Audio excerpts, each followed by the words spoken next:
साहिब बंदगी सतनाम। तो आज जबलपुर में परमपिता परमात्मा के मूल ज्ञान का प्रचार होने जा रहा है। बहुत बड़े भाग होते हैं उन जीवों के जो अपने पूरे जीवन काल में एक बार भी इस मूल ज्ञान को सुन पाते हैं, और उससे भी बड़े भाग हैं उन जीवों के जो इस मूल ज्ञान को थोड़ा सा भी समझ पाते हैं। क्योंकि सुनना आसान है, आए बैठे 1 घंटा 2 घंटा सुन के चले गए, लेकिन इस ज्ञान को समझना बहुत मुश्किल होता है। ये ज्ञान उसके समझ में आता है जिस पर परमपिता परमात्मा बंदी छोड़ की दया हो, मालिक की कृपा हो। अन्यथा ये ज्ञान बड़े बड़े ऋषि मुनि, पीर पैगंबर, औलिया को भी समझ में नहीं आता। आज भी ऐसे कई संत हैं जो हमारा सत्संग सुन भी रहे हैं, ज्ञान को समझने की कोशिश भी कर रहे हैं, फिर भी नहीं समझ पा रहे हैं। भक्तों की तो क्या बात की जाए, बड़े बड़े संत नहीं समझ पा रहे हैं। क्योंकि अगर आज ये लोग समझ जाते तो हम सब एक हो जाते, लेकिन एक नहीं हो पा रहे हैं। कारण केवल अज्ञानता है। लेकिन एक समय ऐसा आएगा जब सब एक हो जाएंगे, और वो समय बस आने ही वाला है, ज़्यादा दूर नहीं है। धीरे धीरे धीरे ऐसी जागृति होगी, पूरा संसार इस एक ज्ञान को समझेगा। वो समय आने ही वाला है, वो आपकी आंखों के सामने अपने आप आ जाएगा। तो आज उसी अनमोल ज्ञान की महिमा गाएंगे, परमपिता परमात्मा की महिमा गाएंगे, शब्द गुरु की महिमा गाएंगे, और उम्मीद करेंगे कि सारे संसार में, पूरे विश्व में ये मूल ज्ञान फैले और सब एक झंडे के नीचे आ जाएं। सब झगड़े लफड़े खत्म करके एक परमात्मा के नाम का सिमरन करें। तो सत्संग शुरू करने से पहले परमात्मा के नाम पे जयकारा लगाएंगे। बोलिए परमपिता परमात्मा की जय, सदगुरु बंदी छोड़ कबीर साहिब की जय, सभी संतों की जय, सभी भक्तों की जय, सत्संग कराने वालों की जय, इनके माता पिता की जय, इनके बाल गोपाल की जय, गांव नगर बस्ती की जय, आज के आनंद की जय, सकल हंस को बंदगी साहेब, सदगुरु नितिन साहिब की जय, सदगुरु गजापति साहिब जी की जय। तो मालिक समझाते हैं कि ये इंसान जन्म बड़ा दुर्लभ है, ये बार बार नहीं मिलता, बड़ी मुश्किल से एक बार मिला है, और एक बार मिलने के बाद दोबारा मिलना बहुत मुश्किल है। 84 लाख बार अलग अलग योनियों में भ्रमण करके आना पड़ेगा। एक भी, जैसे आप सड़क पे जा रहे हो, एक रॉन्ग टर्न ले लिया आपने तो समझ लो शहर बदल जाएगा, पता नहीं कहाँ पहुंच जाओगे। देखा ना, हाईवे पे 2 मोड़ आते हैं, गलत ले लिया तो पता नहीं कौन से शहर में पहुंच जाओगे। इसी प्रकार अगर इस इंसान जन्म में एक गलत मोड़ ले लिया तो 84 लाख में पहुंच जाओगे। उसके बाद गिनतियां भूल जाओगे, इतने जन्म होंगे तुम्हारे, हालत खराब हो जाएगी। लेकिन हमारे पास मौका भी पूरा है। ये इंसान जन्म इतना अनमोल है, इस इंसान जन्म में अगर हम चेत जाएं तो हम 84 को खत्म कर सकते हैं, 84 को भी खत्म कर सकते हैं, जन्म मरण को खत्म कर सकते हैं। दोबारा इंसान भी नहीं बनना। इंसान बन के कोई ज़्यादा सुख नहीं है कि कोई सोच रहा है इंसान बन के बहुत बड़ा सुख है। आज तक किसी जानवर को आत्महत्या करते नहीं देखा किसी ने, कि कोई जानवर जाए और पहाड़ से छलांग मार दे, या कोई जानवर जाए और आग में कूद जाए, या कोई जानवर जाए कोई जहर खा ले, ऐसा कुछ नहीं देखोगे आप। ये इंसान है, ये पहाड़ से भी छलांग मार दे रहा है, ये नदी में भी छलांग मार दे रहा है, ये जहर भी खा ले रहा है, ये फांसी भी लगा ले रहा है, ये सब कुछ कर ले रहा है, गोली भी मार ले रहा है अपने आप को। क्यों? क्योंकि इसको पता ही नहीं है मेरे जीवन का मकसद क्या है। ये बिना मकसद के जी रहा है। ये जीवन का मकसद किसको मान बैठा है? जो इच्छाएं इसके मन में आती हैं उनको पूरा करना, इसी को जीवन का मकसद मान बैठा है कि मुझे ये चाहिए, मुझे वो चाहिए, मुझे वो चाहिए। और जब वो चीज़ें मिल जाती हैं तो वो सारा चाव ठंडा हो जाता है, फिर अगली चीज़ की डिमांड आ जाती है। ऐसे ही करते करते करते पूरा युग बदल जाएगा, इसका पूरा जन्म बीत जाएगा, पर इसको शांति आने वाली नहीं है। तो शांति कहाँ आएगी? जब इसको ये पता लगेगा कि मेरे जीवन का मकसद क्या है। अगर मकसद पूरा हो गया तब तो ये पूरा शांत हो जाएगा, और अगर इसका मकसद पूरा ना हुआ तो भले दुनिया का सबसे बड़ा करोड़पति क्यों ना बन जाए, अंत समय में ऐसी खलबली मचेगी इसके अंदर कि ना जीते में ना मरते में। हालत खराब हो जाएगी। याद रखो, हर इंसान बड़े से बड़ा धार्मिक, बड़े से बड़ा नमाजी, बड़े से बड़ा प्रीस्ट क्यों डर रहा है मरने से, क्यों रो रहा है मरते हुए? क्योंकि इन लोगों ने अपने कार्य पूर्ण ही नहीं किया। इन लोगों ने सारी उम्र मंदिर चले गए, ये सारी उम्र नमाजें पढ़ ली, इन्होंने सारी उम्र पैर गाली, सारी उम्र गुरु ग्रंथ साहब पढ़ लिया, लेकिन जिसको पढ़ना था उसको पढ़ा नहीं। किसको पढ़ना था? अपनी आत्मा को पढ़ना था। अपनी आत्मा का अध्याय पढ़ा ही नहीं और गीता के 18 अध्याय पढ़ के बैठ गया। गुरु ग्रंथ साहब के 143 1430 पन्ने पढ़ के बैठ गया, बाइबल पढ़ के बैठ गया, कुरान पढ़ के बैठ गया, लेकिन जो आत्मा का अध्याय पढ़ना था वो पढ़ा ही नहीं, जिसे अध्यात्म कहते हैं। अध्यात्म को आप संधि विच्छेद करोगे तो क्या निकल के आएगा सामने? अध्याय प्लस आत्म, यानी आत्मा का अध्याय, वो तुमने पढ़ा नहीं और तुम पत्थरों के पीछे, मूर्तियों के पीछे पड़े रहे। जो इंसान बना रहा है और तोड़ रहा है, खुद ही बना के खुद ही तोड़ दे, उसको भगवान मान के बैठे रहे। और जो आत्मा जिसे कोई ना तोड़ सकता है, ना जोड़ सकता है, ना जला सकता है, ना काट सकता है, उसका तुम भेद समझ ही नहीं पाए। तो इसीलिए अब क्या करना है? अब हमने आध्यात्मिक बनना है, यानी अब हमने पढ़ाई तो करनी है, लेकिन वो वाली नहीं, बच्चों वाली पढ़ाई, A for apple, B for bat, C for cat, अब वो नहीं। अब हमने पढ़ना है PhD का ज्ञान, और वो क्या है? वो आध्यात्मिक ज्ञान है। अब हमने छोटे मोटे देवी देवताओं का, या हमने कोई मंत्र जंत्र का, या पाठ पूजा का, हवन यज्ञ का, या हमने कोई गंगा जमुना स्नान का, या हमने कोई पर्वतों की परिक्रमा करने का, ये ज्ञान नहीं लेना है। अब ये बहुत ले लिया। सतयुग त्रेता द्वापर बीत गए, इसी ज्ञान में कितने कितने तीर्थ यात्राएं कर डाली। श्रवण कुमार जैसे अपने माँ बाप को भी लेके लाद के चले गए, बहुत कुछ कर लिया, जप कर लिया, तप कर लिया। राक्षसों ने भी जप कर लिया, जप कर करके भगवान भी प्रकट कर लिए, तब भी उनका कल्याण नहीं हुआ। सोचो, जिसको भगवान ही प्रकट हो जाए उसका कल्याण तो हो जाना चाहिए, लेकिन सारे राक्षसों ने भगवानों को प्रकट भी कर लिया, फिर भी मारे गए, फिर भी उनकी मनोवृत्ति बदली नहीं। कारण क्या है? क्योंकि उन्हें आत्मज्ञान नहीं हो पाया। भगवान को प्रकट कर लेना, यानी राम जी, कृष्ण जी, शंकर जी, विष्णु जी, ब्रह्मा जी तुम्हारे सामने आके खड़े हो जाएं, ये अलग चीज है। और अपनी आत्मा का ज्ञान प्राप्त कर लेना, ये अलग चीज है। शंकर जी तुम्हारे सामने खड़े हो जाएंगे, ब्रह्मा विष्णु तुम्हारे सामने खड़े हो जाएंगे, तब भी तुम्हारा कल्याण नहीं होगा। नहीं तो रावण का हो गया होता, आज भी जला रहे हैं उसको राक्षस बोल बोल के। जिसने भगवान प्रकट कर दिए, तुमसे तो हुए ना, तुम पंडित जी कहला रहे हो, तुम पंडित जी कहला रहे हो, तुमसे भगवान कभी प्रकट हुए ना, तुम मूर्ति लेके बैठे हो भगवान की। रावण जिसने भगवान को प्रकट भी किया, वरदान भी ले लिया, उसको तुम राक्षस बता रहे हो। बताओ, अरे जिसने भगवान को प्रकट कर लिया वो राक्षस रहा कहां फिर? लेकिन नहीं समझ में आ रहा है। तो भगवत प्राप्ति इसी को कहते हैं, यानी भगवान की प्राप्ति। कोई भी भगवान सामने आ गया, तुमने उसको भगवान मान के वरदान मांग लिया या उसको देख लिया, इससे कुछ नहीं होता। किससे होगा कल्याण? आत्म प्राप्ति से, आत्म ज्ञान की प्राप्ति से, आत्म तत्व की प्राप्ति से, उससे कल्याण होगा। नहीं तो माया के खेल में भटकते ही रह जाओगे। और यहाँ कोई एक भगवान नहीं है कि तुम सोचो कि एक भगवान प्रकट हो गया जी, भगवत प्राप्ति हो गई। यहाँ पे ऐसे ऐसे बाबा लोग बैठे हैं जो एक भगवान प्रकट हुआ फिर दूसरे के चक्कर में भटक रहे हैं। वो देख लो, एक बैठा हुआ है वहां पे वृंदावन में, कहता मुझे काशी में शंकर जी प्रकट होके मिले। अरे जब तुझे शंकर जी प्रकट मिल गए तो तेरी दौड़ खत्म हो जानी चाहिए थी, लेकिन तेरी दौड़ शंकर जी से खत्म होके राधे राधे में घुस गई जाके। तो ये दौड़ खत्म होने वाली नहीं है कभी, समझ लो। भगवत प्राप्ति से मुक्ति नहीं होती है, भगवत प्राप्ति से भटकना होती है। भटकता है इंसान।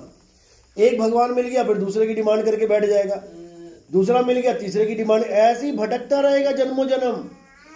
तृप्ति कहां होती है? आत्म ज्ञान बिना नर भटके, कभी काबा कभी काशी। आत्मा के ज्ञान के बिना तुम्हारा ये भटकना सदा सदा चलता रहेगा। और ये भटकना खत्म कब होगा? आत्मज्ञान के द्वारा। भगवत प्राप्ति, मैंने बताया था कि भगवत प्राप्ति कौड़ी कानी और आत्म तत्व हीरा नूरानी। भगवत प्राप्ति कौड़ी कानी, ये कौड़ियां चलती थी ना पहले, दो कहते ना तेरी दो कौड़ी की औकात नहीं है। ये कौड़ी क्या होता है? कौड़ी एक करेंसी थी हमारे देश की। कौड़ी थी, मोहर थी, आना थे, कहते 4 आने की बुद्धि नहीं है इसमें, समझ रहे हो? तो ये कौड़ी और वो भी कानी। जैसे हमारा पास रुपया तो है लेकिन वो खोटा है, वो चलेगा ही नहीं। ऐसे कौड़ी कानी होती थी, वो चलती नहीं थी। तो भगवत प्राप्ति अगर किसी को हो जाती है तो वो कौड़ी कानी है, वो चलेगी नहीं। कि तुम सोचो कि मुझे भगवत प्राप्ति होगी अब तो मेरे वारे न्यारे हो, नहीं चलेगा माल ये। तुम ऐसी जगह नौकरी कर बैठे जहां नकली नोट मिल गया तुम्हें, दिखेगा तो असली जैसा, लेकिन जब तुम चलाने जाओगे तो चलेगा नहीं। तो भगवत प्राप्ति कौड़ी कानी और आत्म ज्ञान आत्म तत्व हीरा नूरानी। वो ऐसा नूरानी हीरा है कि जिसको आत्म ज्ञान हो जाए फिर वो समझ लो परमात्मा का ही रूप हो जाता है। फिर उसे किसी अलग परमात्मा को ढूंढने की जरूरत नहीं पड़ती कि मैं किसी परमात्मा को ढूंढूं, सब खेल खत्म हो जाता है। फिर क्या अवस्था बन जाती है? जो तू सो हम, फिर उसमें कोई भेद नहीं रह जाता। इसी को बोला है आत्मज्ञान के विषय में कि आत्मा परमात्मा एको करे और अंतर की दुविधा अंतर मरे। यानी जब सदगुरु तुम्हारे जीवन में आ जाएगा तो तुम्हें ऐसा ज्ञान दे देगा कि तुम्हारी परमात्मा को खोजने की ललक ही खत्म हो जाएगी। अब किसको खोजना है? अपने आत्म तत्व को खोजना है, उसी में परमात्मा बैठा मिलेगा। यानी तिल अपने तेल को ढूंढने के लिए गली गली में भटक रहा है, अब उसे ऐसा गुरु मिल गया जिसने उसकी दौड़ ही खत्म कर दी। अब वो तेल को ढूंढने के लिए किसी गली में नहीं जाएगा, अब वो कहां जाएगा? अपने अंदर तेल विराजमान है उसको प्राप्त करेगा। इसी प्रकार कबीर साहब कहते हैं ज्यों तिल माही तेल है और ज्यों चकमक में आग, तेरा साईं तुझ में है जाग सके तो जाग। तेरा साईं कहीं बाहर नहीं है, किसी मंदिर मस्जिद गुरुद्वारे में कहीं भटकना मत। तेरा साईं तेरी आत्मा में विराजमान है। अपनी आत्मा की खोज कर पहले तुझे ये पता होना चाहिए कि मेरी आत्मा है क्या। आत्मा आत्मा तो सबने सुन लिया, आत्मा आत्मा तो सारी दुनिया कर रही है। और अब आने वाले समय में बच्चा आत्मा आत्मा करेगा, क्योंकि ज्ञान ही ऐसा खोल दिया गया है। 2018 में मैंने क्या बोला था कि आज तुम्हें भले अजीब लग रहा है ये ज्ञान, लेकिन आने वाले समय में तुम्हें हर बाबा दिखाई देगा आत्मा आत्मा करता, और वो समय आ गया है। आज तुम बस इतना लिख दो यूट्यूब पे आत्मा का ज्ञान, देखो ऐसे ऐसे बाबा लोग बैठे हुए हैं जो सारी उम्र पत्थर पूजते रहे, जो सारी उम्र पत्थर को भगवान बोलते रहे, लेकिन आज आत्मा को जानो, आत्मा को पकड़ो। आज आत्मा का ज्ञान चल रहा है, लेकिन आत्मा आत्मा कह के किसी को आत्मा का ज्ञान हो नहीं जाएगा। समझ लो तुम्हारे घर में आग लग गई है, सारे चीखने लग जाओ पानी पानी पानी पानी पानी, सारा शहर चीखने लग जाए पानी पानी पानी, बुझ जाएगी आग क्या?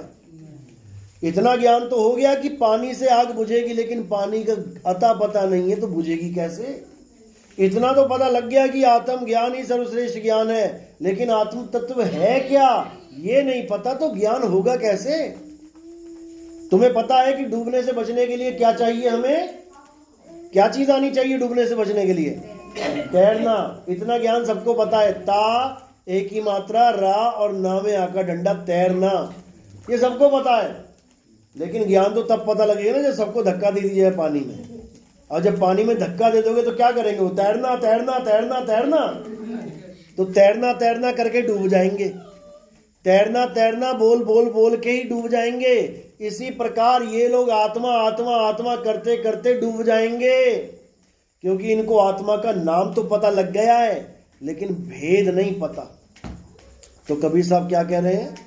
कह रहे कबीर आत्म ज्ञान का पड़ा नगर में शोर, और पूछो कैसी आत्मा तो देते दांत निपोर।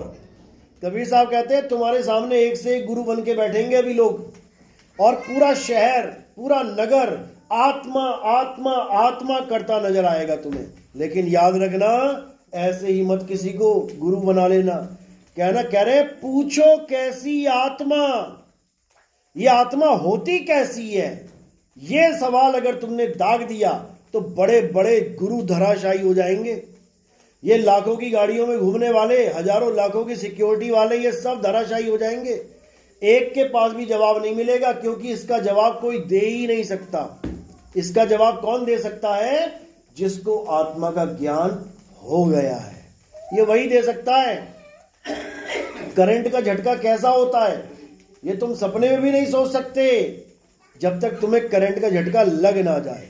और जिसको लग गया वही समझ सकता है कि झटका होता कैसा है, अन्यथा किसी को ये सपने में भी झटका नहीं लग सकता। तो इसीलिए कबीर साहब समझा रहे हैं कि अब आने वाले समय में एक से एक ठग आने वाले हैं, मीठी मीठी बातें करके ठगने वाले हैं। लेकिन याद रखना, अगर तुम विवेक कम रखोगे अपने पास तो ठगे जाओगे, और अगर पूर्ण विवेकी हो गए तो ठगे नहीं जाओगे।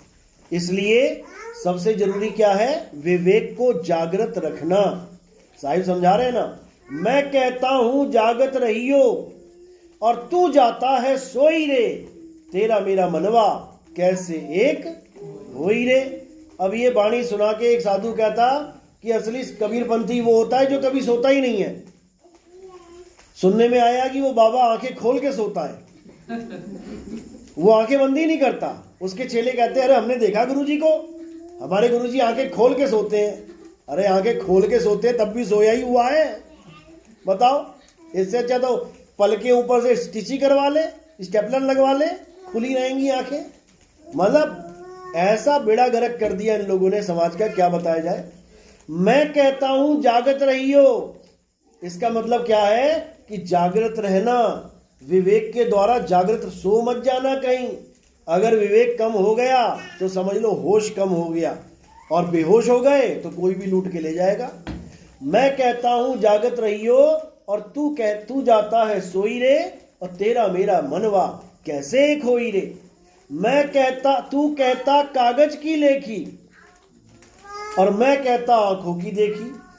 कह रहे मैं कहता आंखों की देखी, तू कहता कागज की लेखी, और तेरा मेरा मनवा कैसे एक होई रे। मैं आत्मा का अनुभव करके बता रहा हूं कि आत्म तत्व क्या है, और तू इसको पढ़ के बता रहा है, सुन के बता रहा है कि आत्मा कोई चीज होती है। इससे कल्याण होने वाला नहीं है मेरे भाई। आत्म तत्व को जानना है तो भेदी गुरु के पास जाकर पहले भेद प्राप्त करना पड़ता है, साधना करनी पड़ती है, उसके बाद आत्म तत्व का ज्ञान होता है, नहीं तो नहीं हो सकता। तो इसीलिए अब क्या करना है? अब केवल एक काम बचा है जीवन में, और कोई काम नहीं है। और वो एक काम क्या है? अपनी आत्मा को जानना। जब लग ना चीनोगे आत्म, तब लग ना मिली है परमात्म। आत्म चीने परमात्म चीने, संत कहावे सोए, और यह भेद काया से न्यारा बूझे बिरला कोई। कह रहे हैं ये भेद काया से न्यारा भेद है, शरीरों का खेल नहीं है। यहाँ पे कोई बिरला ही बूझेगा इसको, यहाँ शरीरों का कोई खेल नहीं है। यानी अगर कोई ऐसा गुरु मिल जाता है जो हमें शरीरों का ध्यान करने को बोल दे, जो हमें शरीर में प्रकट तत्वों का, या शरीरों में जो चक्रों का, या शरीरों में श्वासों का, या शरीर में ही नाभि का, या शरीर में ही किसी भी ऐसी वस्तु का ध्यान ज्ञान करने को बोल दे, वो सतगुरु नहीं होता। सतगुरु कौन है? जो काया से न्यारा करे, वो है सतगुरु।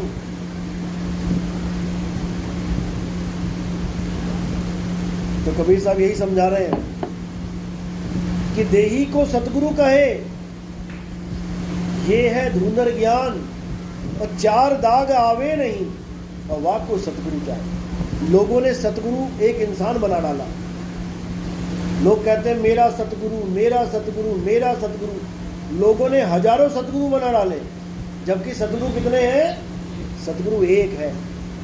गुरु हजारों हैं, गुरु लाखों करोड़ों हैं, लेकिन सतगुरु एक है। अब वो सतगुरु जो एक है उसके बारे में कोई जानता नहीं, इसलिए भटकते फिरते हैं, इसलिए भटकते फिर रहे हैं। अब वो एक कौन है? वो 4 दाग से न्यारा है। सतगुरु 4 दाग से न्यारा। कौन कौन से दागों से न्यारा? सतगुरु का कभी जन्म नहीं होता, सतगुरु कभी भोजन नहीं करता, सतगुरु कभी ब्याह शादियां व्यभिचार नहीं करता, सतगुरु कभी मरता नहीं है। ये 4 दाग से सतगुरु न्यारा है। वाणी कह रही है 4 दाग से सतगुरु न्यारे, अजरो अमर शरीर और कोई गाडे कोई अगन जरावे, ढूंढ न पाया शरीर जपोरे बन केवल नाम कबीर। यानी सतगुरु कौन है? सतगुरु काया नहीं है, सतगुरु आत्म तत्व है। ना तो वो कभी पैदा होता है, हे अर्जुन, आत्मा का ना तो कभी जन्म होता है, ना ही उसका नाश होता है, हे अर्जुन, आत्मा का नाश नहीं होता है। अब आत्मा का जन्म नहीं होता, आत्मा का नाश नहीं होता, तो खाना पीना और शादी ब्याह कहां से आ गया? समझ लो इस बात को। ये काया के गुण हैं, ये शरीरों के गुण हैं। अब हमें अगर ऐसा गुरु मिल गया जो हमें शरीरों को ध्यान करवा रहा है, शरीरों की भक्ति करवा रहा है, तो समझ जाना अब सतगुरु नहीं मिला, अभी सतगुरु नहीं मिला। सतगुरु कब मिलेगा? जब काया से न्यारा ज्ञान मिल जाएगा, यानी काया से परे आत्म तत्व का ज्ञान मिल जाएगा, तब समझना कि अब जाके सतगुरु मिला। तो कबीर साहब यही समझा रहे हैं कि हम वासी वा देश के, जहां जात वर्ण कुल नाही, शब्द मिलावा हो रहा और देह मिलावा नाही। कह रहे हम उस देश के वासी हैं जहां शब्द मिलावा हो रहा, देह मिलावा नहीं। यानी पहले तो देह को किनारे कर दो। सतगुरु देह नहीं, सतगुरु शब्द है। लेकिन इस दोहे को बोल बोल के अज्ञानी अविवेकी गुरुओं ने क्या कर दिया? शब्द को ही गुरु बना डाला। कौन से शब्द को? ये जो बोलने में आ जाते हैं। कह रहे हैं यही गुरु है, इसी को 24 घंटे जपो, ये गुरु तुम्हारे साथ रहना चाहिए। बताओ, अब गुरु को भी मैं जप रहा हूं, मैं बोलूंगा तो गुरु आ रहा है, मैं नहीं बोलूंगा तो गुरु का आता पता नहीं। अगर शब्द ही गुरु है तो मैं बोलूंगा तभी तो गुरु प्रकट हो रहा है। जैसे मैंने बोला वाहे गुरु, तो मैंने बोला तभी तो आया ये, और मैं ना बोलूं तो आके दिखाए। मेरी वजह से इसको अस्तित्व मिल रहा है। राम, कबीर, अल्लाह, वाहे गुरु, गॉड, मैं बोल रहा हूं तब ये सामने आ पा रहा है। और मैं जहां चुप हो जाता हूं वहां कहो इसको आधे में ही खत्म कर दे। राम का मां ना बोलूं तो राम ही खत्म कर दे, रा। वाहे गुरु को आधे में खत्म कर दे, वाहे। मैं बोल रहा हूं तो इसका अस्तित्व हो रहा है। इसलिए कबीर साहब कहते हैं ये वो गुरु नहीं है, ये वो गुरु नहीं है जिसको शब्द गुरु बोला गया है। ये अक्षर हैं, ये 52 अक्षर हैं, ये 52 अक्षरों से निर्मित है। इसलिए अंग नंबर 340 पे गुरु ग्रंथ साहब में बिल्कुल क्लियर बोल दिया, 52 अक्षर लोक त्रय, सब कुछ इन्हीं माही, और ये आखर खिल जाएंगे वो आखर इनमें नहीं। यानी कोई अगर ये सोच के बैठा है कि यही गुरु है, तो कह रहे हैं ये आखर खिल जाएंगे, ये वाला गुरु खिल जाएगा, नाश हो जाएगा, वो आखर इनमें नहीं। जो असली सार शब्द रूपी गुरु है वो इन अक्षरों में नहीं है। वो कहाँ है?